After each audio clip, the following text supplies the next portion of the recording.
नमस्कार, सुरेखास किचन मध्ये तुमच्या सर्वांचं मी स्वागत करते। तुम्ही बऱ्याच प्रकारचं लोणचं खाल्लं असेल, आंब्याचं लोणचं, लिंबाचं लोणचं, गाजराचं लोणचं, शेवग्याच्या शेंगांचं लोणचं, पण आज आपण बनवणार आहोत कोळंबीचं लोणचं। त्याच्यासाठी आपण इथे घेतलेले आहे कोळंब्या, इथे 10 ते 12 कोळंब्या घेतलेल्या आहे, हिंग घेतलेला आहे, लसूण आणि आल्याचे तुकडे घेतलेले आहे, मीठ घेतलेलं आहे, लाल तिखट, हळद आणि हा जो आपण आंब्याच्या लोणच्यासाठी मसाला वापरतो तो मसाला घेतलेला आहे आणि इथे घेतलेला आहे आपण अर्ध्या लिंबाचा रस। आणि लोणचं कोणतंही असलं तरी तेल हे थोडं जास्तच लागतं। याच्यामध्ये आपण टाकून घेणार आहोत हे लसूण आणि आल्याचे काप,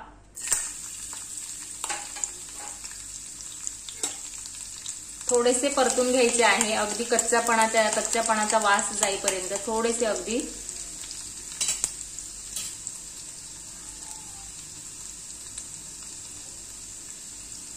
हिंग टाकायचं आहे,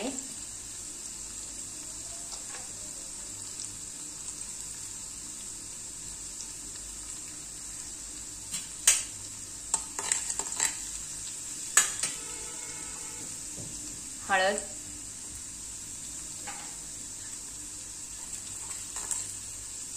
आणि ह्या ज्या स्वच्छ धुतलेल्या कोळंब्या आहे ह्या याच्यामध्ये छान परतून घ्यायच्या आहे आपल्याला।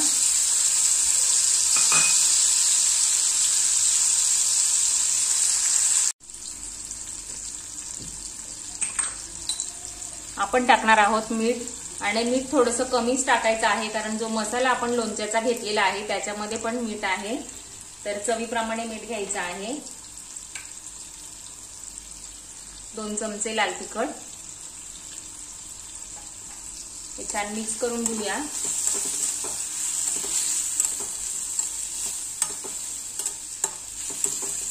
आणि तुम्हाला हव्या असेल तर तुम्ही याच्यामध्ये कमी तिखटाच्या ज्या मिरच्या असतात त्याही ऍड करू शकता।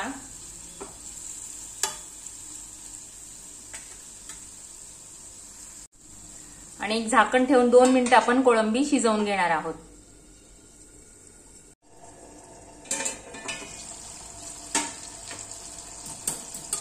तर कोळंबी आपली छान शिजवून झालेली आहे आणि जास्तीत जास्त फक्त 2 ते 3 मिनिटं आपल्याला कोळंबी शिजवून घ्यायची आहे, कारण जास्त वेळ कोळंबी शिजवली तर ती चिवट होते। याच्यामध्ये मी ऍड करणार आहे 2 चमचे लोणच्याचा मसाला। तुमची कोळंबीचं प्रमाण किती आहे त्यानुसार तुम्ही मसाला ऍड करू शकता।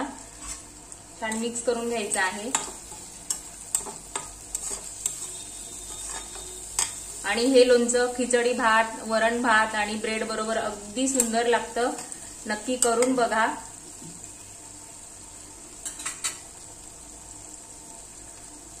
आणि याच्यामध्ये आपण ऍड करणार आहोत अर्धा लिंबाचा रस आणि गॅस बंद करणार आहोत आपण।